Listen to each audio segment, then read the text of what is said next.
Ever drive through the countryside in the dead of winter and see those simple, quiet farmhouses with horse-drawn buggies parked outside? Those are Amish homes. And have you ever wondered, with no power lines running to their houses, how on earth do they stay warm when it's freezing outside? It's a question that gets more relevant every year, especially with energy prices going up and power grids becoming less reliable. What can we learn from a community that has mastered the art of staying cozy for centuries, completely off-grid? Their secret isn't some forgotten ancient technology. It's a combination of time-tested wisdom, smart design, and a deep connection to their environment. Today, we're pulling back the curtain on the Amish approach to home heating. Stick around because what you're about to learn might just change how you think about warmth, comfort, and self-sufficiency. It's more than just a survival hack. It's a lifestyle. So, what is this big secret?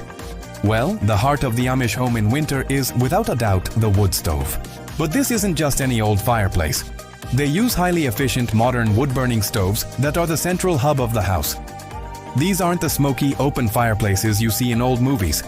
We're talking about airtight, cast iron or steel stoves that can burn wood slowly and consistently for hours, sometimes all night, on a single load. The key here is efficiency. These stoves are designed to extract the maximum amount of heat from every single log. They often feature a flat-top surface, which is perfect for cooking. Imagine a big pot of stew simmering all day, a kettle always ready for a hot drink, or even bread baking in a stovetop oven. The wood stove isn't just a heater, it's a multi-purpose appliance that becomes the center of family life. It's the kitchen range, the water heater, and the clothes dryer all in one. But where do they get all that wood? This is where the Amish principle of foresight and hard work comes into play. They don't just buy firewood a week before the first frost. They manage their own woodlots sustainably. This is a year-round process. In the spring and summer, they're out cutting and splitting wood, not for the current year but for the next one, or even the year after that. This gives the wood ample time to season or dry out. Properly seasoned wood burns hotter, cleaner, and more efficiently than green, wet wood. It produces less smoke and creosote buildup in the chimney, which is a major safety concern. The wood is then stacked in a way that allows air to circulate, protecting it from rain and snow. It's a testament to their planning and preparedness. They understand that staying warm in January begins with the work they do in June. This self-sufficient cycle of managing, harvesting, and seasoning their own fuel is fundamental to their independence. Now, having a great heat source is only half the battle.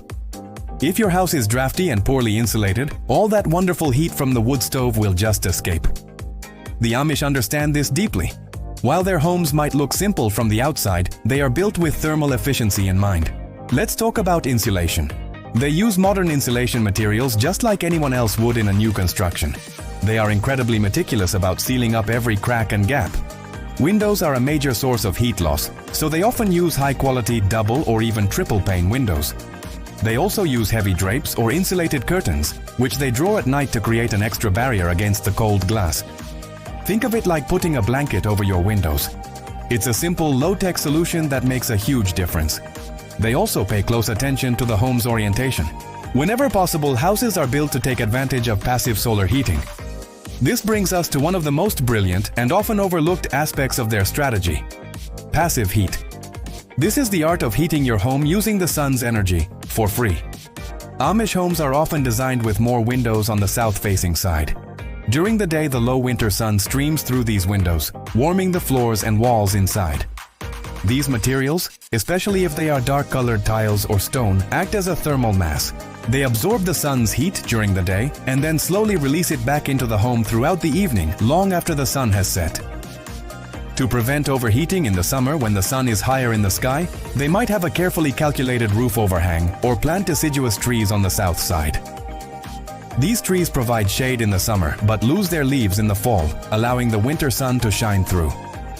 It's an incredibly intelligent, passive design that works in harmony with the seasons, reducing the load on their wood stove and saving them a tremendous amount of fuel and labor. Another key part of the Amish heating strategy is how they use the space within their homes. They practice what you might call zone heating. Instead of trying to keep a massive multi-room house at a perfect 72 degrees Fahrenheit all winter, they focus the heat where it's needed most. The main living area, typically the kitchen and living room where the wood stove is located, is the warmest part of the house. This is where the family gathers, cooks, eats, and socializes. It's the warm, vibrant heart of the home. Bedrooms, on the other hand, are kept much cooler. This might sound uncomfortable to us, but the Amish are prepared for it. They don't sleep in thin pajamas. They use incredibly warm, heavy quilts, often handmade masterpieces passed down through generations, and flannel sheets. They might even wear a cap to bed. It's a cultural shift in thinking. Instead of heating the space, you warm the person. It is far more energy efficient to bundle up with a quilt than it is to heat an entire empty room all night. This practical approach saves an enormous amount of firewood and effort. So, let's put it all together. The Amish system is a three-legged stool, a highly efficient centrally located heat source like a wood stove, a well-built, tightly sealed and insulated home that minimizes heat loss, and smart strategies like passive solar design and zone heating to maximize efficiency. It's a holistic approach. No single element is the secret. It's the combination of all these things, underpinned by a culture of hard work, planning, and community cooperation. When a new barn or house is built, the entire community comes together.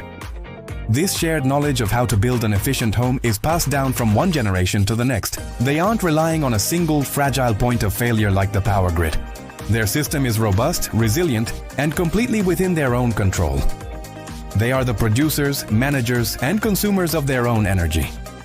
This level of independence is something many of us in the modern world can only dream of. What can we, in our modern grid-dependent lives, take away from all this? First, it's a powerful reminder to not put all our eggs in one basket.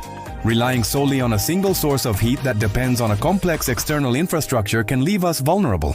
Having a backup plan, whether it's a small wood stove, a propane heater, or simply a good supply of blankets and warm clothing, is just common sense. Second, it highlights the incredible importance of insulation and sealing air leaks. You could have the most expensive heating system in the world, but if your house is drafty, you're literally burning money.